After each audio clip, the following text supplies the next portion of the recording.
Good afternoon, friends. I wanted to hop on here.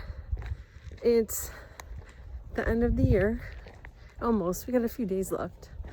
And one of my favorite things to do that I truly look forward to is sitting down and doing a year-end review, and then also looking at the year ahead goals.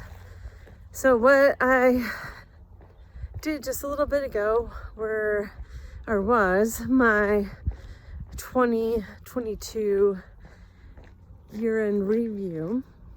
And I started this, I think in like 2018 or 2019. This first part I actually got from Rachel Hollis.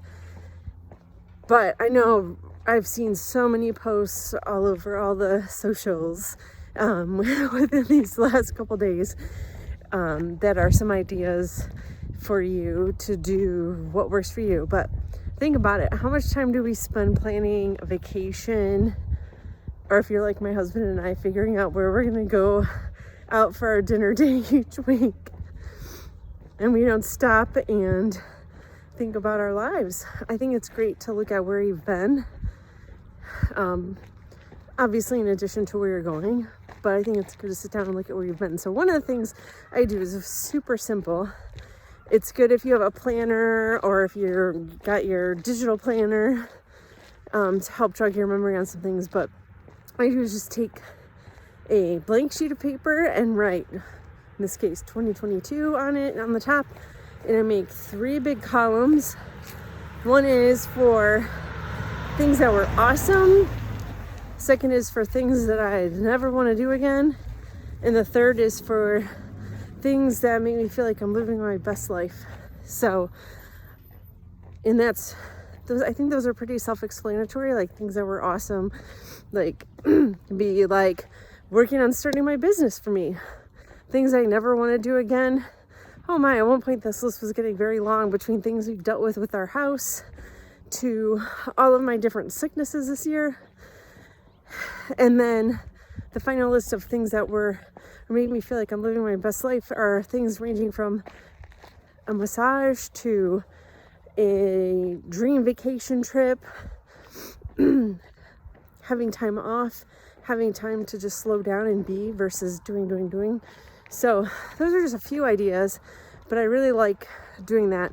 And I seriously sit down. I still have a paper planner, so I seriously sit down with my paper planner and I flip through every single week and look at each day. And I don't write down every single thing that was there and categorize it, but I pick out the big things. And it's just really interesting to do, I think, look back at your year. Now today I listened to the Yoga Girls podcast on this. I saw she had a post about it and I thought it sounded interesting. So I listened to her podcast, and basically she had many different prompts that you could spend. I mean, you could probably spend a half a day if you really dug into it. I only spent about an hour. And I'm on my walk here reflecting on some of those questions, but they range from the first, starting very simply with what feeling or vibe would you give to the last year?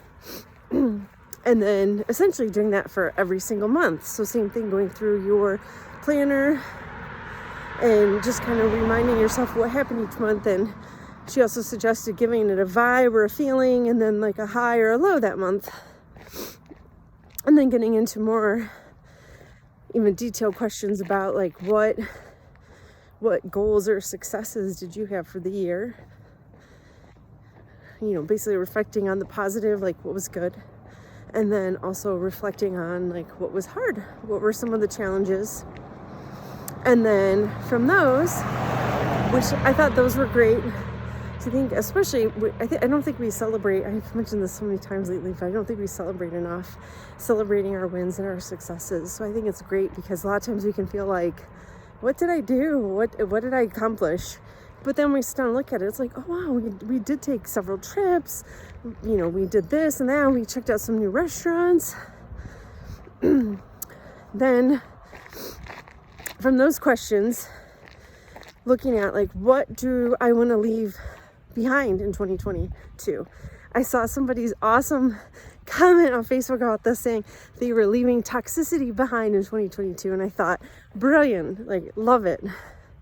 So what do you want to leave behind in 2022? And you might even make it into a ritual and write it down and burn it.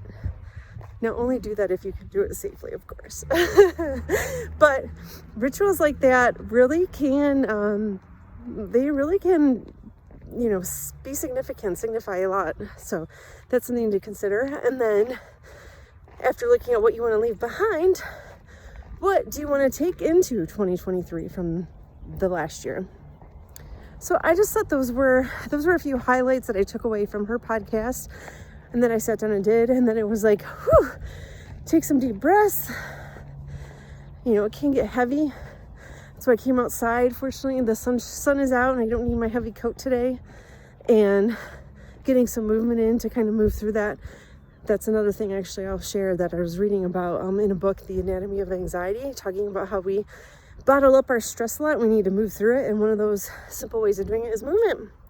So I'm out walking, and either later today or I might even save it for tomorrow, looking at the year ahead, and I look forward to sharing that.